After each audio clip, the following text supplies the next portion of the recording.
After paying for an elderly man's gas, the manager fires her 2 hours later. Everyone was excited. The morning was cold and grey when Sarah arrived at the gas station to start her shift. The smell of fuel and the constant coming and going of vehicles were already part of her daily routine. At 35 years old, Sarah had been working in that place for over a decade. Although the job wasn't glamorous, it allowed her to support her teenage daughter Lucy and help her mother Isabella with medical expenses. As she adjusted her blue uniform with the gas station logo, Sarah observed through the window how the clouds threatened to unleash a storm at any moment. Her shift co-workers, Carl and Martha, were already at their posts ready for another day of work. "Good morning," Sarah greeted with a tired but sincere smile. Carl, a middle-aged man with a perpetual frown, barely grunted in response. Martha, younger and more energetic, returned the greeting enthusiastically. "Hi, Sarah, ready for another exciting day in fuel paradise?" Martha joked. Sarah laughed softly. "As ready as ever. Any news?" "Nothing new," Martha replied, although the boss mentioned he'll be coming later for a surprise inspection. Sarah felt a twinge of worry. Surprise inspections always made her nervous, even though she knew she did her job well.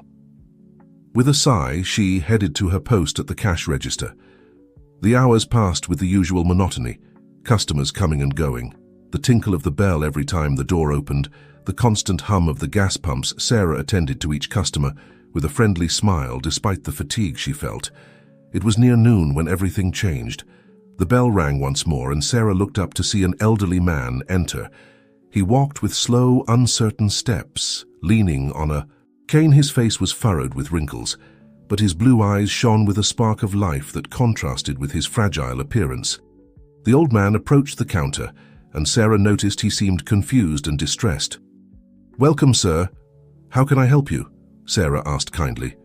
The man looked at her and for a moment seemed lost. Then, as if suddenly remembering why he was there, he spoke with a trembling voice.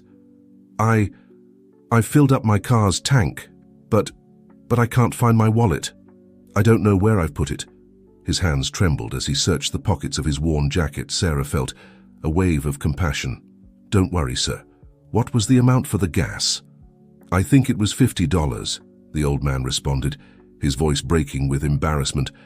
"But I can't pay for it. I'm so sorry. I don't know what to do." Sarah looked around. Carl was busy with another customer, and Martha had gone on her break.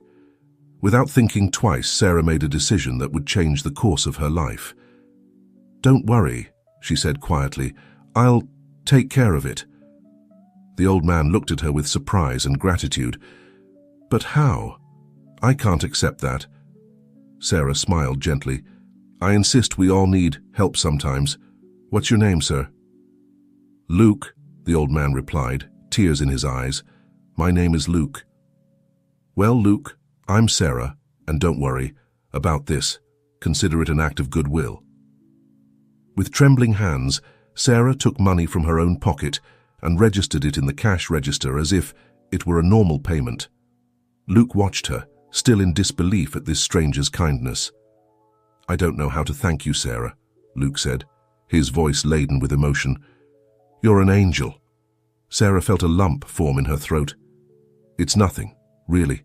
Just promise me you'll be careful and won't forget your wallet next time." Luke nodded vigorously. "I promise I'll never forget your kindness, Sarah." As the old man slowly walked away towards his car, Sarah felt a mix of emotions. On one hand, she was satisfied with having helped someone in need. On the other, she knew she had just spent money she really couldn't afford to lose. What Sarah didn't know at that moment was that her act of kindness had been observed. Carl, who had finished with his customer, had seen the whole scene from afar. His frown deepened as he watched Luke leave. "What the hell did you just do, Sarah?" Carl asked, approaching the counter. Sarah started. She hadn't realized Carl was there. I just helped an old man who couldn't pay for his gas." Carl let out a sarcastic laugh. "Help? What you did was give away the company's money. Do you think that old guy wasn't scamming you?" "It wasn't a scam, Carl," Sarah responded, feeling her cheeks flush. "He was a confused older man. I couldn't just leave him like that." "Well, you should have," Carl replied. "It's not our problem if people can't pay. You just violated company policy, you know that, right? Before Sarah could respond, the door opened again and Martha came back from her break. Noticing the tension in the air, she looked from Carl to Sarah. What did I miss? Carl wasted no time in telling her what happened, painting Sarah's action as a serious fault. Martha listened with increasingly wide eyes. Sarah, is it true? Martha asked incredulously. You paid for a customer's gas with your own money? Sarah nodded, feeling increasingly uncomfortable. Yes, I did. He was an old man who had forgotten his wallet. I couldn't just leave him stranded. Martha shook her head. Oh, Sarah, you have a heart of gold. But this could get you in trouble. What if the boss finds out? The boss will find out, Carl growled. I'll make sure of it. We can't allow people to take advantage of us. Sarah felt panic beginning to take hold of her. Please, Carl, there's no need to involve the boss. It won't happen again. But Carl had already taken out his phone and was dialing a number. Sorry, Sarah, but it's my duty to report this. As Carl spoke on the phone, Sarah leaned on the counter, feeling the world crashing down around her. How had she gone from doing what she believed was right to being on the verge of losing her job? Martha approached and put a hand on her shoulder. I'm sorry, Sarah. I know your intentions were good, but rules are rules. Sarah nodded silently, her mind spinning. She thought of Luke, of her mother Isabella, of the bills she had to pay. What would she do if she lost this job? The rest of the day passed in a haze of anxiety for Sarah. Every time the doorbell rang, she feared it was the boss arriving to fire her. Carl looked at her with disapproval every time their paths crossed, while Martha tried to cheer her up with awkward smiles. When it was finally time to close, Sarah was emotionally and physically exhausted. She took off her uniform with mechanical movements, wishing she could erase the day's events. Sarah, Martha called, just as she was about to leave. The boss called. He wants to see you first thing tomorrow in his office. Sarah felt the floor move beneath her feet. She nodded weakly and walked out into the cold night, wondering how a simple act of kindness could have unleashed such chaos in her life. As she walked to the bus stop, Sarah couldn't stop thinking about Luke, the old man she had helped. Had he made it home okay? Was he all right? For a moment, she allowed herself to imagine that maybe, somehow, this act of kindness would have a positive impact on her life. But as the bus approached her stop, reality hit her hard. Tomorrow, she could lose her job, and with it, the stability she had worked so hard to build for her family. With a heavy heart, Sarah boarded the bus, not knowing that her life was about to take an unexpected turn. The next morning dawned grey and rainy, as if the weather wanted to reflect Sarah's mood. She got up early, long before her alarm went off, after a night of restless sleep and nightmares about losing her job. In the kitchen, she found her daughter Lucy already awake, preparing breakfast. At 16, Lucy was a responsible and mature teenager, aware of the sacrifices her mother made for her. "Good morning, Mom," Lucy greeted, immediately noticing her mother's worried expression. "Are you okay? You look pale." Sarah tried to smile, but the gesture didn't reach her eyes. "I'm fine, honey. Just a little tired." Lucy didn't believe her for a second. "Mom, I know you. Something's worrying you." "What's going on?" Sarah sighed, sitting at the kitchen table. She knew she couldn't hide the truth from her daughter, not when the consequences could affect the whole family. "Something happened at work yesterday," Sarah began. "I helped a customer who couldn't pay for his gas. I paid with my own money." Lucy's eyes widened in surprise. "But Mom, that was very kind of you. Why does it seem like it's something bad?" "Because it goes against company policies," Sarah explained. "And now the boss wants to see me. This morning I'm afraid I might lose my job." Lucy dropped the spatula she was holding, the metallic sound resonating in the small kitchen. "What? But that's not fair. You were just being a good person." "I know, honey," Sarah replied, feeling a lump form in her throat. "But sometimes good intentions aren't enough." Lucy approached and hugged her mother tightly. "Everything will be okay, Mum. It has to be okay. You're the best person I know." Sarah hugged her daughter, grateful for her support. At that moment, they heard footsteps approaching, and the kitchen door opened, revealing Isabella, Sarah's mother. Isabella, A 65-year-old woman with silver hair and the same warm eyes as Sarah entered the kitchen leaning on her cane. Despite her health problems, Isabella had always been a pillar of strength for her family.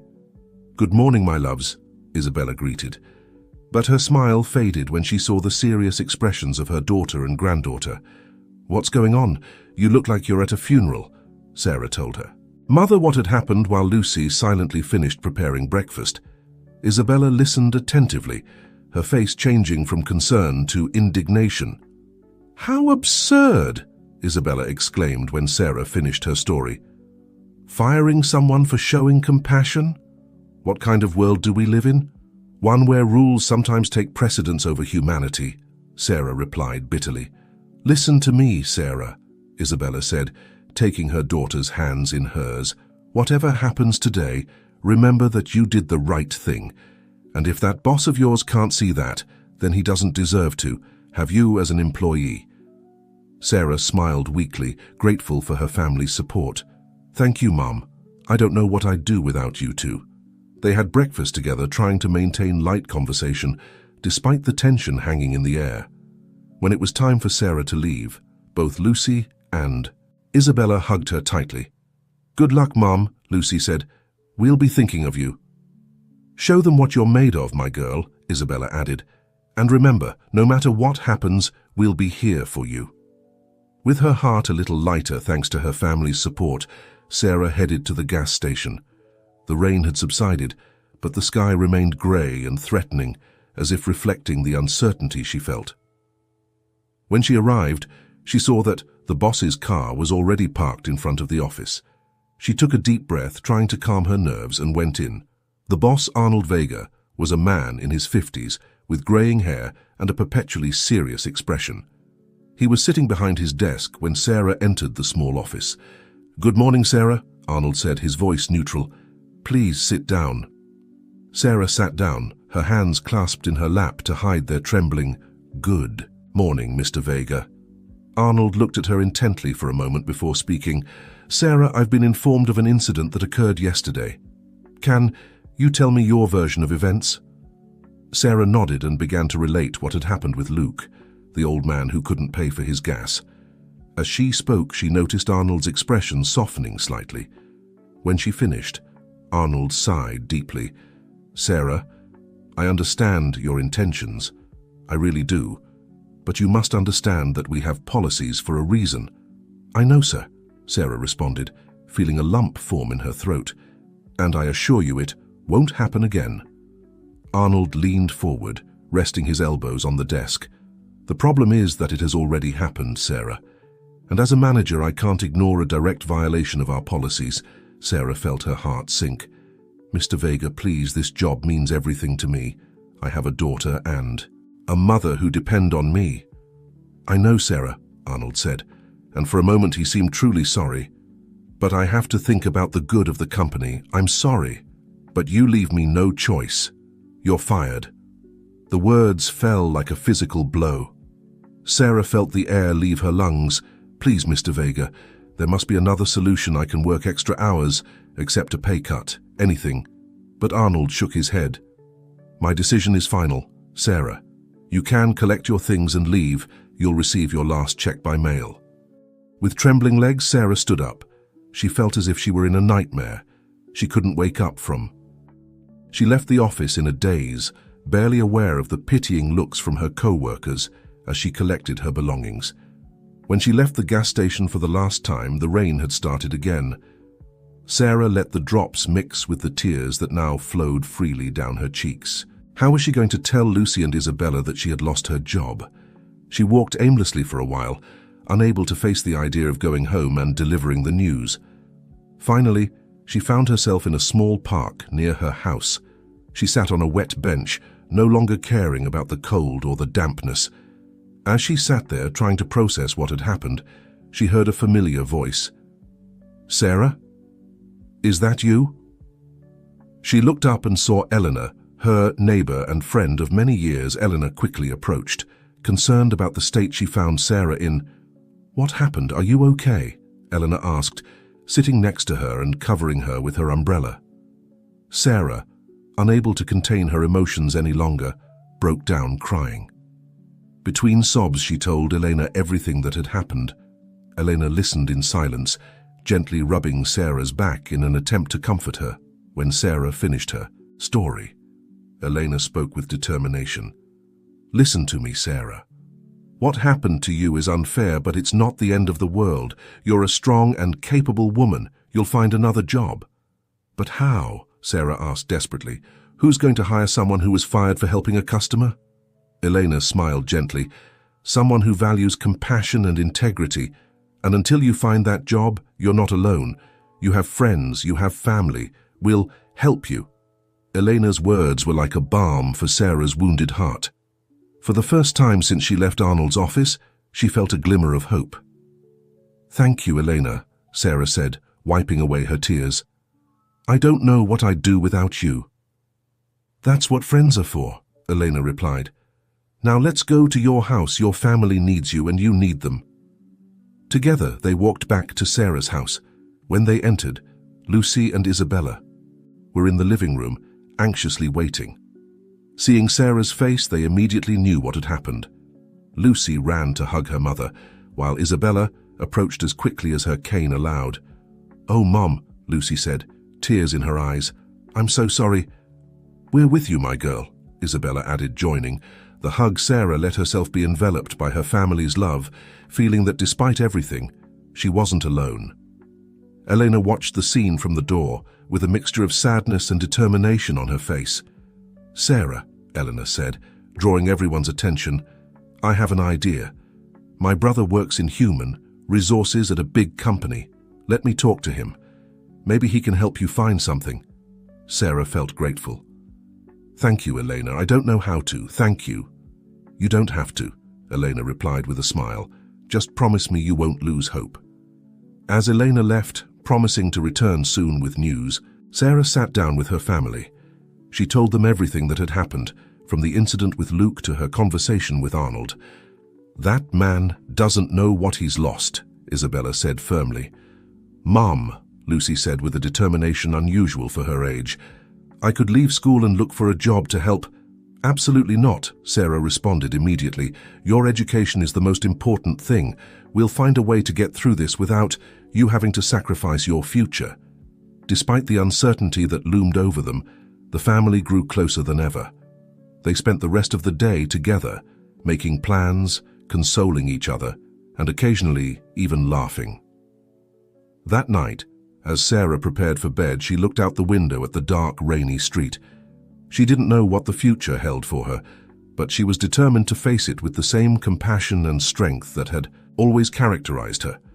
What Sarah couldn't know was that elsewhere in the city, the events she had set in motion with her act of kindness were about to take an unexpected turn that would change her life forever. The following days were a whirlwind of emotions for Sarah and her family. Each morning she would get up with the determination to find a new job, but each night she would return home discouraged and exhausted. Doors seemed to close one after another, and bills began to pile up on the kitchen table like a mountain of worries. Lucy did her best to help, offering to tutor neighborhood kids to earn some extra money. Isabella, for her part, insisted on cutting back on her medications to save money, which Sarah adamantly refused. "Your health comes first, Mom," Sarah would say every time Isabella brought up the subject. "We'll find another way." But as the days passed, that other way seemed increasingly distant. Eleanor, true to her word, had spoken with her brother, but so far no concrete opportunity had arisen. It was in the midst of this growing desperation that something unexpected happened. One afternoon, while Sarah was reviewing the job listings in the local newspaper for the umpteenth time, the phone rang. "Hello?" Sarah answered without much expectation.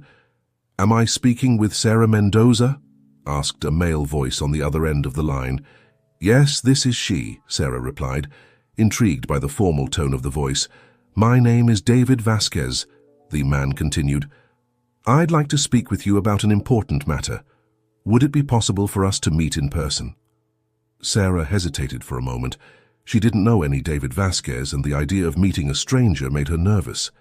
However, her desperate situation made her consider the proposal. Can you tell me what this is about? She asked cautiously. There was a pause on the other end of the line before David responded.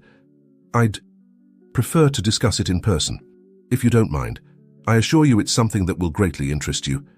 Do you know the cafe on the corner? Sarah knew the place well. It was a small cafe a few blocks from her house, always full of people and with a cozy atmosphere. Yes, I know it, she replied. Excellent, said David. Could we meet there tomorrow at 10 a.m.? Sarah thought about it for a moment. Her curiosity and her need for a change in her luck finally won over her caution.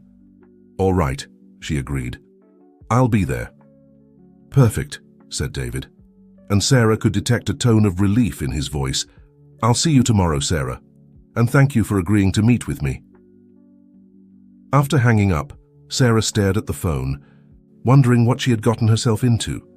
When she told Lucy and Isabella about the mysterious call, both expressed their concern. Mom, are you sure this is a good idea? Lucy asked, frowning. It could be dangerous. Your daughter is right, Sarah, Isabella added. We don't know who this man is or what he wants.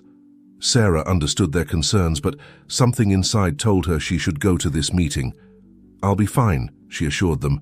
We're meeting in a public place, and if anything seems suspicious, I'll leave immediately. The next morning, Sarah dressed carefully, choosing a sky blue blouse that Lucy always said looked good on her, and black pants. She wanted to make a good impression, although she wasn't sure why it was so important. When she arrived at the cafe on the corner, she paused for a moment before entering, taking a deep breath to calm her nerves. The aroma of freshly brewed coffee and sweet bread greeted her as she opened the door. She looked around, searching for someone who might be David Vasquez. Her eyes fell on a middle-aged man sitting alone at a table in the back. When their eyes met, the man smiled and stood up, gesturing for her to approach. Sarah Mendoza? He asked as she reached the table. Yes, Sarah replied, studying the man before her. David Vasquez appeared to be about 45, with dark hair sprinkled with grey and kind eyes behind thin-framed glasses. He wore a casual but well-tailored suit. I'm David Vasquez, he introduced himself, extending his hand. Thank you for coming. Please, have a seat. Sarah shook his hand and sat down, still intrigued and a little nervous. Mr. Vasquez, what is this all about? David smiled, a gesture that seemed to mix gratitude and something Sarah couldn't identify. Nostalgia? Perhaps. Of course, said David. But first, would you mind if we ordered something? It's on me. Sarah accepted, and soon they had 2 steaming cups of coffee and a plate of sweet bread in front of them. David took a sip of his coffee before speaking. Sarah, do you remember an older man you helped at the gas station a few weeks ago? A man who couldn't pay for his gas? Sarah felt her heart race. How did this man know about that? Yes, she replied cautiously. I remember. David nodded as if confirming something to himself. That man was my father, Luke Vasquez. Sarah was speechless for a moment, processing this information. Your father? But how? My father has Alzheimer's, David explained, his voice tinged with sadness. That day he had escaped from home when we finally found him. He couldn't stop talking about an angel named Sarah who had helped him at the gas station. Sarah felt a lump form in her throat. I just did what I thought was right. David looked at her with a mixture of gratitude and admiration. What you did was more than right, Sarah. It was an extraordinary act of kindness, and that's why I'm here today. Sarah waited, feeling she was about to hear something important. David continued. You see, Sarah, there's something I haven't told you yet. I'm the owner of that gas station. The surprise almost made Sarah spill her coffee. You're the owner? But then... Yes, David nodded. I know everything that happened that day, and the days after I know you were fired for helping my father. Sarah felt a mix of emotions. Confusion, surprise, and a glimmer of hope she didn't dare nurture. Mr. Vasquez, David raised a hand to stop her. Please call me David, and let me finish. When I found out what had happened, I felt terrible. Not only because of the injustice of your dismissal, but because my own company had punished such a pure act of kindness. He paused, taking another sip of his coffee before continuing. I've spent the last few weeks investigating, talking to your former co-workers, to the manager. Everyone speaks wonders of you, Sarah. Of your work ethic, your kindness, your dedication. Sarah blushed at the compliments, not knowing what to say. And that's why, David continued, leaning forward, I want to offer you something. I want to offer you the position of general manager of the gas station. Sarah was left open-mouthed, sure she had heard wrong. What? But how? I don't have experience as a manager. David smiled. You have something much more valuable than experience, Sarah. You have integrity, compassion, and a big heart. Those are the qualities I look for in someone to run my business. Sarah felt her head spinning. It was too good to be true. But what about the current manager? What about Arnold? David's expression hardened slightly. Arnold will be reassigned to another of our branches. His handling of your situation showed me that he doesn't share the values I want for my company. Sarah remained silent for a moment, trying to process everything she was hearing. It was as if the universe had decided to reward her act of kindness in the most unexpected way possible. I don't know what to say, she finally said, her voice barely a whisper. David smiled kindly. You don't have to decide right now. I understand it's an unexpected offer and a big change. Take a couple of days to think about it. Here's my card, he said, sliding a business card across the table. Call me when you've made a decision. Sarah took the card with trembling hands, still unable to believe what was happening. Thank you, she managed to say. Thank you for this opportunity. I'll think about it carefully. David nodded, standing up. It's the least I can do after what you did for my father and Sarah, he added, his voice full of sincerity. Regardless of your decision, I want you to know that people like you make the world a better place. With those words, David said goodbye and left the cafe, leaving Sarah sitting there, looking at the card in her hands and feeling as if she had just woken up from a dream. When she finally got up to leave, Sarah felt as if she were floating. She walked back home in a daze, trying to process everything that had happened. Upon arriving home, she found Lucy and Isabella anxiously waiting for her in the living room. "Mom!" Lucy exclaimed, running towards her. "How did it go? Who was that man? Are you okay?" Isabella approached more slowly, leaning on her cane but with the same expression of concern and curiosity on her face. Sarah collapsed onto the sofa, suddenly feeling exhausted but euphoric. "Sit down," she told them. "I have something incredible to tell you." For the next hour, Sarah recounted everything that had happened at the cafe. She told them about David, about his father Luke, and about the surprising job offer. Lucy and Isabella listened with increasingly wide eyes, occasionally interrupting with exclamations of amazement. When Sarah finished her story, there was a moment of stunned silence before Lucy jumped from her seat. "Mom, this is incredible!" she shouted, hugging Sarah. "You have to accept." Isabella, calmer but with eyes shining with emotion, nodded. "Sarah, my girl, this is a wonderful opportunity. It's as if the universe is giving back. Your kindness multiplied by 1,000. Sarah smiled, feeling a mixture of excitement and nervousness. "I know, it's incredible. But what if I'm not up to it? I've never been a manager before." "Nonsense," Isabella said firmly. "You're intelligent, hard-working, and you have a heart of gold. That's more valuable than any experience. Besides," Lucy added, "this David believes in you. He knows the business, and he's choosing you." Sarah looked at her daughter and her mother, feeling overwhelmed by their support and confidence. "You're right," she finally said. I'm going to give my best in this new challenge." That night, after dinner and receiving more words of encouragement from her family, Sarah sat on her bed with the phone in her hand and David's card in front of her. She took a deep breath and dialed the number. David answered on the second ring. "Hello?" "Hello." "David," Sarah said, surprised by the firmness of her own voice. "It's Sarah Mendoza. I've made a decision. I accept your offer."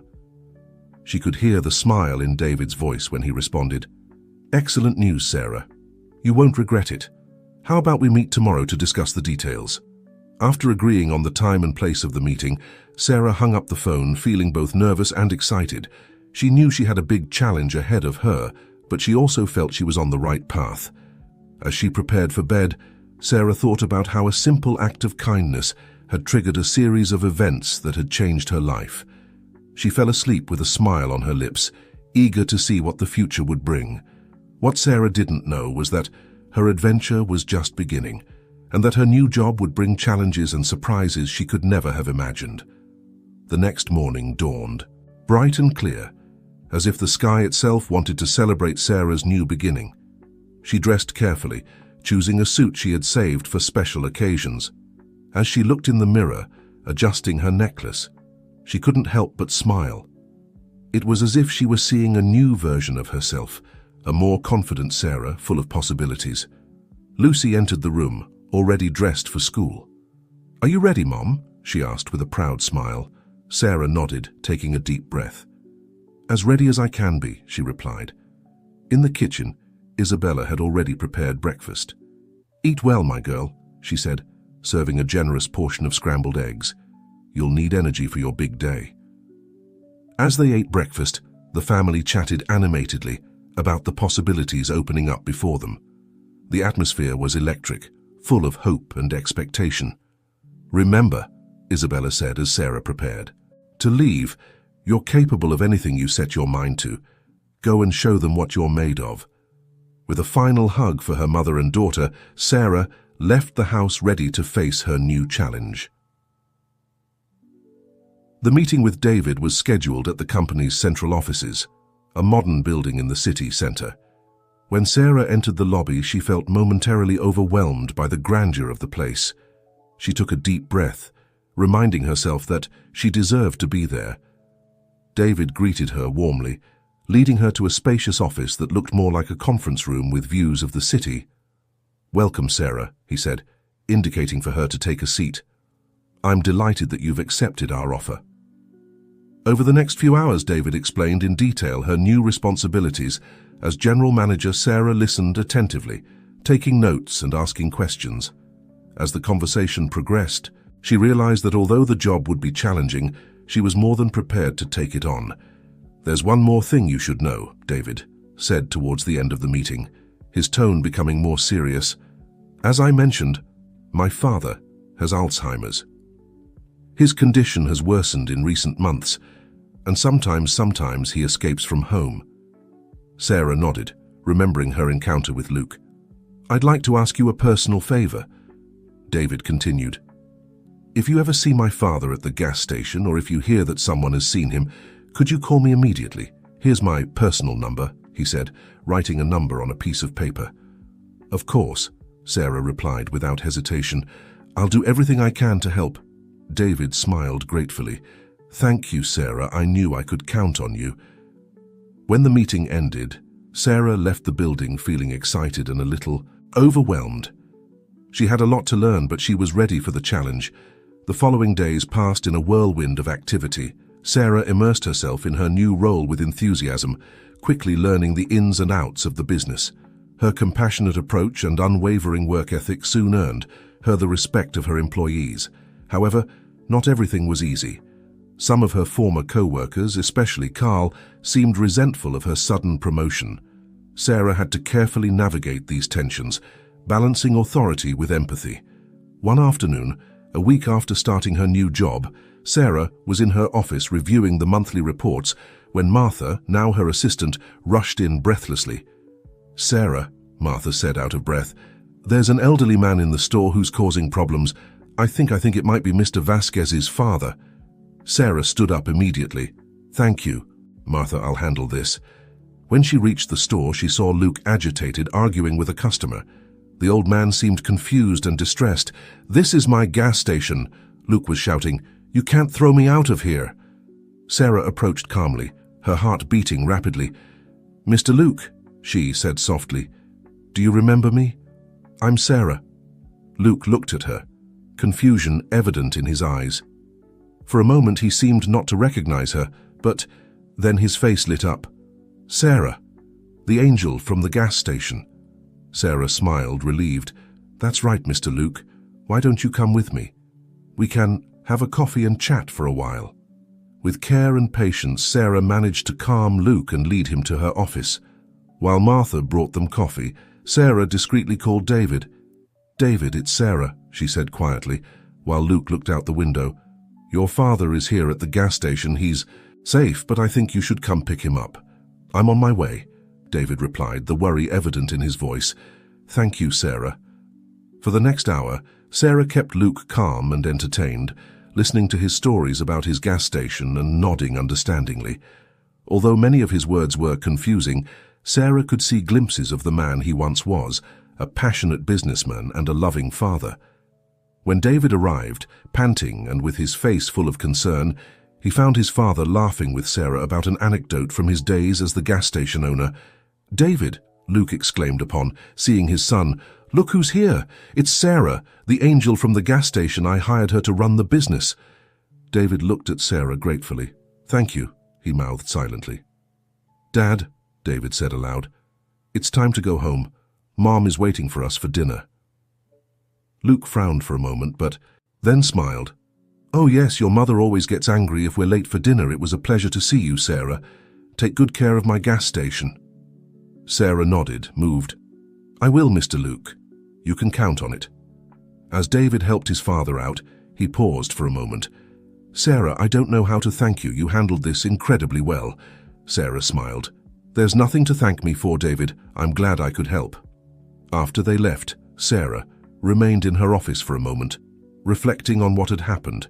This incident had reminded her why she was there, why this job was more than just a job. It was an opportunity to make a difference, to show compassion in a world that often seemed to lack it. The following days brought new challenges. Sarah had to deal with disgruntled employees, difficult customers, and the intricate details of managing a business. But she faced each obstacle with the same determination and compassion she had shown that day with Luke. One afternoon, as she was closing the office, Carl approached her. He had been one of her harshest critics since her promotion, and Sarah braced herself for another confrontation. "Sarah," Carl began, his voice unusually soft, "I wanted to apologize." Sarah looked at him, surprised. "Apologize?" Carl nodded, clearly uncomfortable. "Yes, I've been unfair to you. I was jealous of your promotion, and well, I was wrong. I saw how you handled the situation with Mr. Vasquez the other day. It was impressive." Sarah felt a lump form in her throat. "Thank you, Carl. That means a lot to me." "You're a good boss, Sarah," Carl continued, "and you were right that day when you helped that old man. Sometimes doing the right thing is more important than following the rules to the letter." With those words, Carl left, leaving Sarah moved and reflective. She had faced many challenges in the past few weeks, but moments like this reminded her that she was on the right path. That night, as she had dinner with Lucy and Isabella, Sarah told them about her day and about Carl's apology. "See, Mom," Lucy said with a proud smile, "you're showing everyone how amazing you are." Isabella nodded, her eyes shining. "I always knew you would do great things, my girl. I'm so proud of you." Sarah looked at her family, feeling a wave of gratitude. "I couldn't have done any of this without you," she said. "Your support means everything to me." As she prepared for bed that night, Sarah reflected on how her life had changed in such a short time.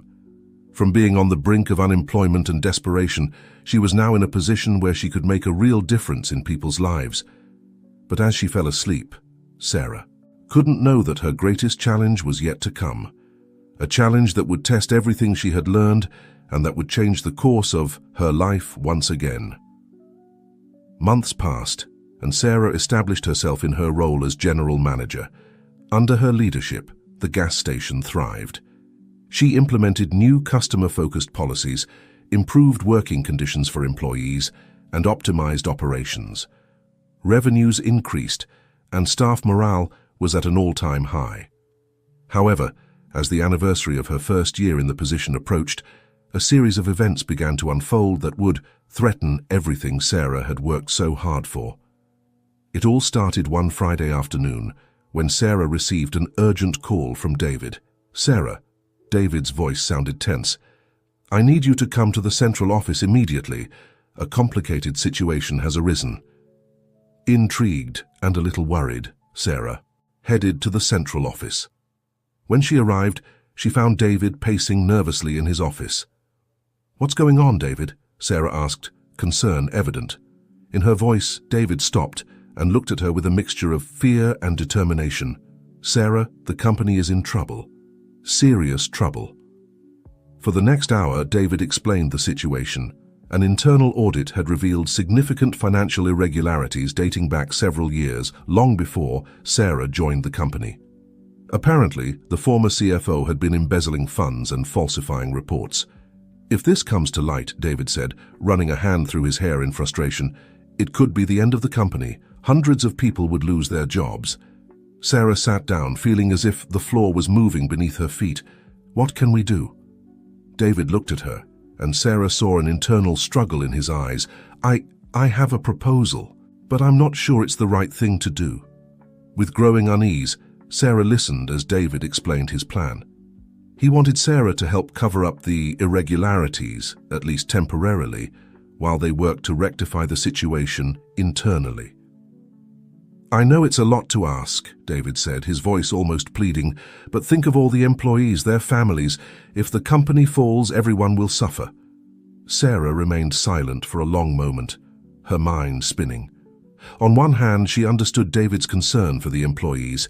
She herself had grown fond of many of them, and the idea of them losing their jobs broke her heart. Plus, she owed David a lot. He had given her a second chance when she needed it most. But on the other hand, the idea of participating in a cover-up went against everything she believed in. Wasn't this exactly the kind of unethical behavior she had sworn to combat? "David," Sarah finally said, her voice shaky but firm, "I understand your concern, I really do, but I can't be part of this. It's not right." David looked at her, a mixture of disappointment and respect in his eyes. "I understand, Sarah, and part of me knew you would say that. It's one of the reasons I respect you so much." Sarah stood up, feeling emotionally exhausted. "There has to be another way, David, a way to face this head-on with honesty. Maybe if we're transparent about what's happened and show a clear plan to rectify it, we can save the company without compromising our integrity." David nodded slowly. "Maybe you're right. I need time to think about this. Please don't tell anyone about this conversation for now." Sarah agreed and left, her mind still reeling with the implications of what she had just discovered. As she drove back home, she realized she was at a crossroads. The decisions she would make in the coming days would not only affect her career but the lives of hundreds of people. That night, Sarah could barely sleep. She tossed and turned in bed, weighing her options, desperately searching for a solution that could save the company without compromising her ethics. What Sarah didn't know was that her conversation with David had been just the beginning. In the coming days, she would be embroiled in a storm of events that would test her integrity, compassion, and determination like never before. As the sun rose, marking the beginning of a new day, Sarah got up, exhausted but resolved. She knew she had the biggest challenge of her life ahead of her, but she was determined to face it with the same kindness and strength that had brought her this far. What she couldn't imagine was how her decisions in the coming days would not only change her life, but would have an impact that would extend far beyond the gas station and her small community. The following days were a whirlwind of emotions and difficult decisions for Sarah. On one hand, she felt a deep loyalty to David and the company that had given her a second chance. On the other, her sense of ethics and integrity prevented her from being part of any kind of cover-up. After nights of insomnia and long conversations with Isabella and Lucy, Sarah made a decision.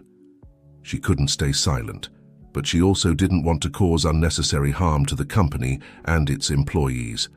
With determination, Sarah set up a meeting with David. "I've been thinking a lot about our conversation," Sarah began, her voice firm but kind, "and I think I have a proposal." David looked at her with a mixture of curiosity and apprehension. "I'm listening." "I propose that we be completely transparent," Sarah said. "Let's reveal the irregularities ourselves before anyone else does. Let's show a detailed plan of how we're going to rectify the situation and compensate any affected parties. Let's implement new controls and policies to ensure this never happens again." David listened in silence, his expression unreadable. When Sarah finished, there was a long moment of silence. "It's risky," David finally said. "We could lose everything, or we could gain something much more valuable," Sarah responded. "Trust, integrity, the opportunity to prove that we're a company that does the right thing even when it's difficult." After what seemed like an eternity, David nodded slowly. "You're right, Sarah. You've always been right. Let's do it." The following days were a frenzy of activity. Sarah worked tirelessly with David and a team of lawyers and accountants to prepare a comprehensive statement and action plan. When everything was ready, they called a press conference. On the day of the conference, Sarah stood next to David in front of a room full of anxious journalists and employees. With a clear and firm voice, David revealed the financial irregularities and presented their plan to correct them. "And now," David said, "I'd like to introduce you to the person who inspired us to take this difficult but necessary step, Sarah Mendoza, our general manager."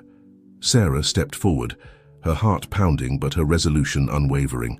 She spoke about the importance of integrity in business, about how an act of kindness can trigger positive change, and about the vision of a company that not only seeks economic benefit, but also the well-being of its employees and the community.